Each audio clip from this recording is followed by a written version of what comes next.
नमस्कार दोस्तों, बहुत बहुत स्वागत है आपका online education by Snell YouTube channel में। आज बात करेंगे रेलवे में आने वाले बहुत ही महत्वपूर्ण क्वेश्चन जो बार बार रेलवे पूछता है और आगे भी पूछे जाने की पूरी संभावना है। तो शुरू करते हैं। न्यूटन के कौन से नियम से बल की परिभाषा प्राप्त होती है? प्रथम गति नियम से। किसी वस्तु की मात्रा और वेग के गुणनफल को क्या कहते हैं? संवेग। पृथ्वी का सूर्य के चारों ओर घूमना किस बल का उदाहरण है? अभिकेंद्रीय बल। कपड़ा सुखाने की मशीन तथा दूध निकालने वाली मशीन किस सिद्धांत पर कार्य करती है? अपकेंद्रीय बल पर। बल घूर्णन कैसी राशि है? सदिश राशि। एक अश्व शक्ति किसके बराबर है? 746 वाट। लालटेन की बत्ती में तेल ऊपर किसके कारण चढ़ता है? केशिक तब के कारण। बैरोमीटर का अचानक बढ़ जाना किसको सूचित करता है? मौसम साफ रहेगा। वायुमंडल किस विधि द्वारा गर्म होता है? संवहन विधि द्वारा। सूर्य ग्रहण कैसे लगता है? जब चंद्रमा का पृथ्वी और सूर्य के बीच में आने के कारण, यानी कि जब चंद्रमा पृथ्वी और सूर्य के बीच में आ जाता है। तारों का टिमटिमाना और पानी के अंदर की छत टेढ़ी क्यों दिखाई देती है? प्रकाश के अपवर्तन के कारण। इंद्रधनुष के बीच का रंग कैसा होता है? हरा। किस रंग का तरंग दैर्घ्य सबसे अधिक होता है? लाल रंग। और किस रंग का तरंग दैर्घ्य सबसे कम होता है? बैंगनी रंग। प्राथमिक रंग कौन कौन से होते हैं? लाल, हरा, नीला। यांत्रिक ऊर्जा को विद्युत ऊर्जा में किस से बदला जाता है? डायनेमो। डायनेमो किस सिद्धांत पर कार्य करता है? विद्युत चुंबकीय प्रेरण। विद्युत बल्ब का आविष्कार किसने किया? Thomas Alva Edison. पृथ्वी के ध्रुवों का नमन कोण का मान कितना होता है? 90 डिग्री। जीवाश्म और प्राचीन पादपों की आयु का पता कैसे लगाया जाता है? Carbon dating 14। एक्स किरणों की खोज किसने की थी? रोंटगन ने। परमाणु बम का सिद्धांत किस पर आधारित है? नाभिकीय विखंडन। नाभिकीय रिएक्टर में ईंधन के रूप में किसका प्रयोग किया जाता है? यूरेनियम। नाभिकीय रिएक्टर में अभिक्रिया के लिए नियंत्रण के लिए किस छड़ों का प्रयोग किया जाता है? कैडमियम और बोरॉन। दूध से क्रीम अलग करने पर दूध का घनत्व बढ़ जाएगा। डॉपलर प्रभाव का प्रयोग कहाँ किया जाता है? आकाशीय पिंडों का वेग ज्ञात करने के लिए। शुद्ध फ्यूज किसका बना होता है? टीन का। माइक्रोफोन किस सिद्धांत पर कार्य करता है? विद्युत चुंबकीय सिद्धांत पर। एक बार किसके बराबर है? 10⁵। पराश्रव्य तरंगों का उपयोग संकेत भेजने में किया जाता है। तापक्रम बढ़ने से हवा का घनत्व घटता है।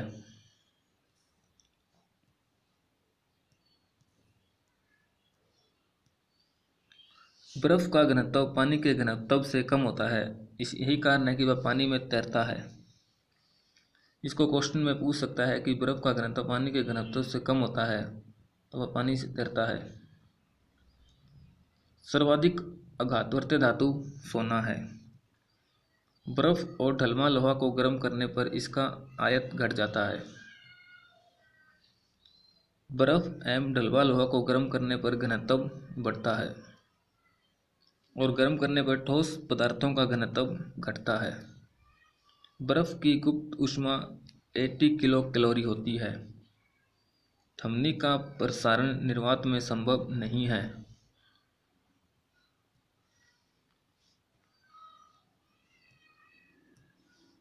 चंद्रमा पर वायुमंडल की अनुपस्थिति के कारण प्रतिध्वनि नहीं सुनाई देती। उत्तल दर्पण में बना प्रतिबिंब हमेशा काल्पनिक सीधा वस्तु से छोटा होता है। घर्षण बल की अनुपस्थिति के कारण बर्फ पर चलने में कठिनाई होती है।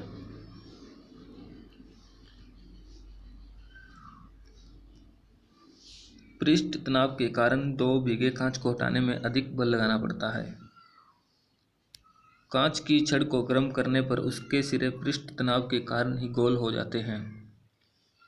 आकाश में तारे अपवर्तन के कारण टिमटिमाते हैं। वर्णक्रम में सर्वाधिक परिकर्णन बैंगनी रंग का होता है। बेतार तरंग की खोज वैज्ञानिक हडसन ने की थी। गैलीलियो की दूरदर्शी में अवतल लेंस का प्रयोग किया जाता है। सोल्डर टीन और सीसा का मिश्रण है। प्रकाश वर्ष दूरी की इकाई है। डॉपलर प्रभाव ध्वनि से संबंधित है।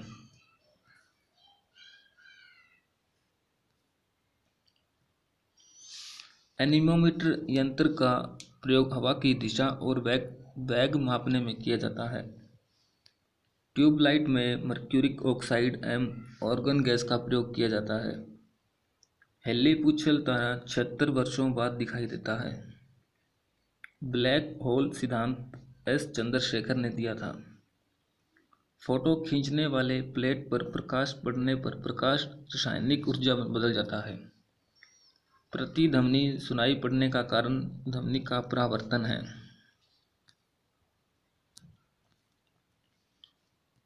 भारत का प्रथम नाभिकीय ऊर्जा संयंत्र तारापुर में स्थापित हुआ था। सूर्य और तारों में ऊर्जा का स्रोत नाभिकीय संलयन होता है। द्रव बूंद का संकुचित होकर न्यूनतम क्षेत्र घेरने की प्रकृति का कारण पृष्ठ तनाव है।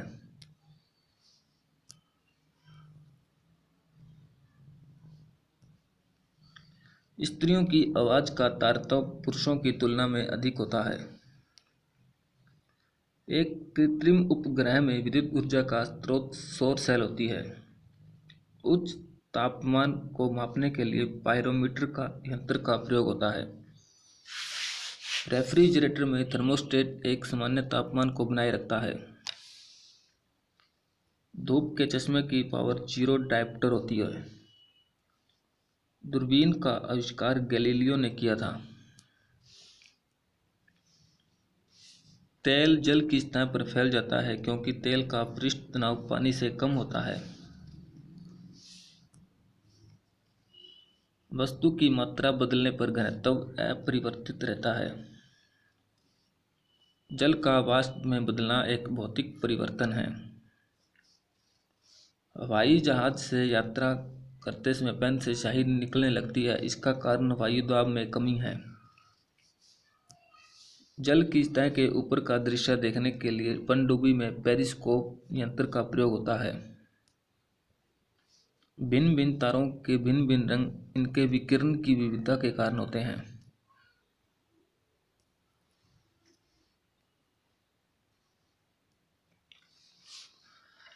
वायुमंडल में प्रकाश के विसरण का कारण धूलकण है। ध्वनि तरंगें ठोस तथा गैस दोनों माध्यमों में चल सकती है। लेजर बीम का उपयोग कैंसर चिकित्सा में होता है। कांच से होकर गुजरने पर प्रकाश की गति न्यूनतम होगी। जैव अणु का संश्लेषण और टूट जाना उपाच्य है। ग्रह गति नियम का प्रतिपादन जॉन केपलर ने किया था। माध्यम के तापमान में वृद्धि के साथ प्रकाश की गति वैसी ही रहती है। लाल रंग के गुलाब को हरे रंग में देखने पर वह काला दिखाई देता है। सरल सूक्ष्मदर्शी में बना प्रतिबिंब आभासी तथा सीधा होता है। SI पद्धति में बल का मात्रक न्यूटन है जबकि CGS पद्धति में बल का मात्रक डाइन है। इलेक्ट्रॉन नाभिक के चारों ओर अभिकेंद्रीय बल के कारण चक्कर लगाते हैं। सर्कस में मौत का कुआं अपकेंद्रीय बल का उदाहरण है।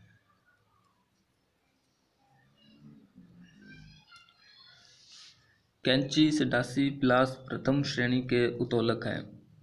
स्रोता नींबू निचोड़ने वाली मशीन द्वितीय श्रेणी के उत्तोलक हैं।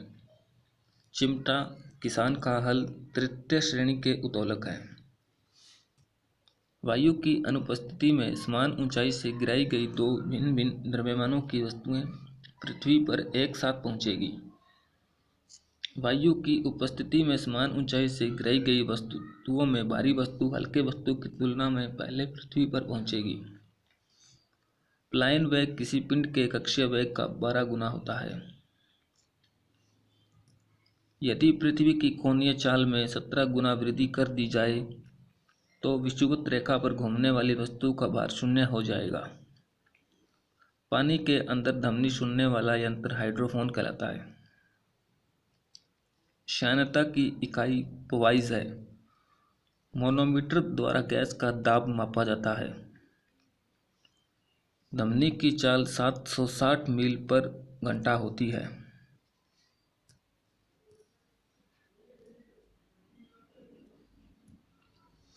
गामा किरणों की वेदन क्षमता सर्वाधिक होती है। डॉपलर प्रभाव ध्वनि से संबंधित है। सभी भारी रेडियो सक्रिय तत्व अंतिम रूप से सीसा में परिवर्तित होते हैं। सौर सेल सौर ऊर्जा को वैद्युत ऊर्जा में परिवर्तित करता है।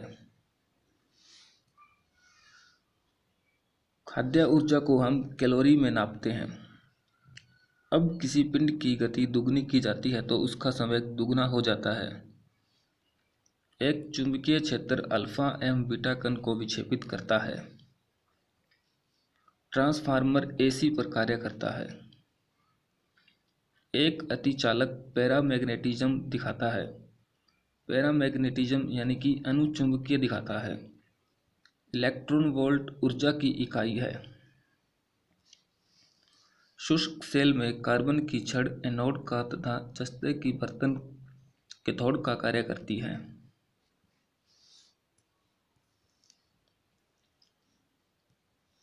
टेलीफोन लाइन में प्रभावित ऊर्जा विद्युत ऊर्जा के रूप में होती है। एक धातु के तार में विद्युत का प्रवाह इलेक्ट्रॉन के कारण होता है। Oxygen, platinum, sodium, aluminium, manganese आदि अनुचुंबकीय पदार्थ हैं। डायोड से धारा एक दिशा में बहती है।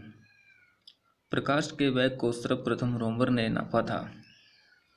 तो ये थे दोस्तों बहुत इम्पोर्टेंट रेलवे में आने वाले संभावित क्वेश्चन। प्लीज़ वीडियो अच्छी लगी हो तो प्लीज़ वीडियो को लाइक और सब्सक्राइब कीजिए। धन्यवाद।